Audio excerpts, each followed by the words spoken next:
Bueno, chicos, vamos a ver un poquito cómo se analizan gráficos de funciones, ¿sí? Bueno, más allá de que yo acá les hice dos ejemplos, vamos a hablar un poquito de las variables, ¿sí? Las variables son dos, ¿sí? Una está en el eje horizontal, la otra está en el eje vertical. Normalmente decimos que esto es X y que esto es Y. Lo importante no es el nombre, sino entender la diferencia entre variable dependiente e independiente. La variable independiente, que siempre es la que se marca en el eje horizontal o en el eje X, es aquella que no depende de otra cosa. Por ejemplo, fíjense acá que tengo el horario. Este ejercicio es de una familia que viaja, ¿no? De Buenos Aires a Mar del Plata, no sé qué. Ustedes pónganse a pensar que el tiempo, este horario, va a pasar, viajen o no viajen a Mar del Plata, ¿no es cierto? El tiempo va a pasar igual. ¿Qué va a depender de este horario? Va a depender la cantidad de kilómetros que recorran, ¿sí? Entonces, eso tenemos que tener en cuenta. Si ustedes miran acá, tenemos otro ejemplo, después lo vamos a ver más tranquilos. Acá también tengo horario, el horario va a pasar, tome yo, en este gráfico muestran la temperatura en cierta ciudad. En la hora va a pasar aunque yo no tome la temperatura o aunque tome la temperatura en Ushuaia o en Misiones, ¿sí? Esa variable es independiente porque no depende de nada, va a pasar sí o sí. ¿Qué es lo que va a depender? La otra variable, se llama variable dependiente. Fíjense que acá va a depender la cantidad de kilómetros que recorrieron según el horario y acá va a depender la temperatura según a qué hora sea. ¿Sí? Piensen, no es lo mismo la temperatura a las 3 de la mañana que a las 3 de la tarde. ¿Está bien? Bueno, entonces vamos a trabajar un poquito esto. Primero les leo el problema. Dice, una familia va desde Buenos Aires hasta Mar del Plata. En el viaje hacen una parada para almorzar. El gráfico nos muestra el viaje, ¿sí? Primero les voy a aclarar qué es esto de estas dos linietas que se ven en la recta.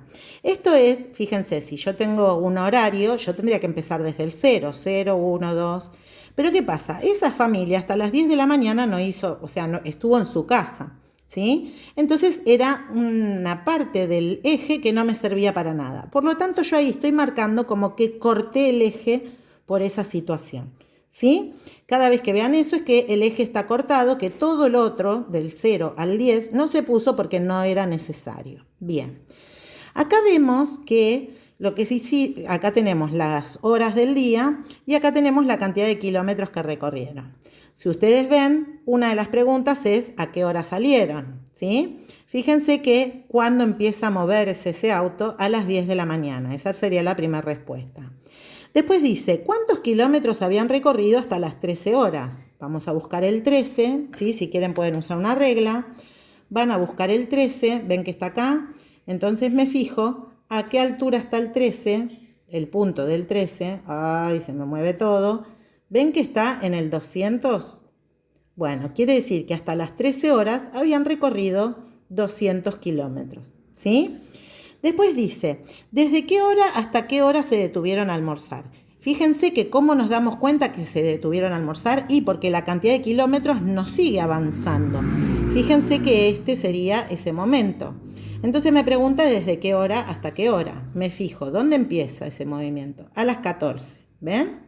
¿Y a qué hora termina? ¿Ven que termina justo entre las 15 y las 16? O sea que podríamos poner que era a las 15:30. Quiere decir que la familia paró de 14 a 15:30 a almorzar. Y después me pregunta aproximadamente a qué hora llegaron, ¿sí?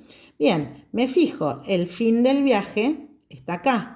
¿A qué hora fue? Ven que está justo entre el 17 y el 18. Quiere decir que llegaron a las 17:30. Podría hacer un montón de preguntas más, ¿sí? Por ejemplo, ¿qué distancia hay entre Buenos Aires y Mar del Plata? O desde esta casa y Mar del Plata. Fíjense que cuando ellos llegan, ¿sí? Están a 400 kilómetros de su casa. ¿Se ve? Bien, podríamos hacer un montón de preguntas. Bueno, vamos a ver este gráfico que es la variación de temperatura entre las 9 y las 16, ¿sí? Entonces, fíjense que yo acá tengo cortado acá porque empecé a tomar la temperatura a las 9, o sea que para qué voy a poner del 0 al 9, no tengo registros. Y fíjense que el otro eje también está cortado, ¿por qué? Porque del 0 al 15 en realidad no me importa porque no hubo temperaturas de eso. En este caso están los dos ejes cortados. Entonces fíjense que tengo el detalle de la temperatura que hizo en los horarios entre las 9 y las 16. Entonces me hace preguntas, por ejemplo, ¿qué temperatura hizo a los 10 grados? ¿Qué hago? Busco el 10 a las 10 horas, perdón, dije cualquier cosa. ¿Qué temperatura hizo a las 10 horas? ¿Sí? Entonces, ¿qué voy a hacer? Las horas las tengo que buscar acá, ¿no es cierto? Busco el 10, pongo la regla y me fijo qué temperatura hizo, me fijo y dan 18 grados, ¿sí? No es necesario que usen la regla, ¿eh? Yo lo hago por una cuestión que me parece más sencillo. Después dice, ¿en qué horario la temperatura fue de 17 grados? Ven que acá me da la temperatura, o sea, ya no tengo que buscar acá, sino que tengo que buscar acá. La temperatura está en este eje. Entonces me pregunta a qué hora hizo 17 grados. Si yo miro el 17, ¿en dónde toca la función? Ahí. ¿Qué hora era a esa hora? Ven que eran las 9 horas. ¿Sí? Bien, y después me dice, ¿de qué hora a qué hora se mantuvo la temperatura máxima? Entonces, primero, ¿qué es la temperatura máxima? Y la mayor temperatura que tomó, fíjense que es la de acá arriba, ¿o no? ¿Y entre qué horario y qué horario duró? Fíjense, empezó a las 12 y terminó a las 13. Bien, esto es más o menos cuáles son las preguntas. Igual podría haber un montón de preguntas más, pero cuáles son las preguntas para analizar gráficos de funciones.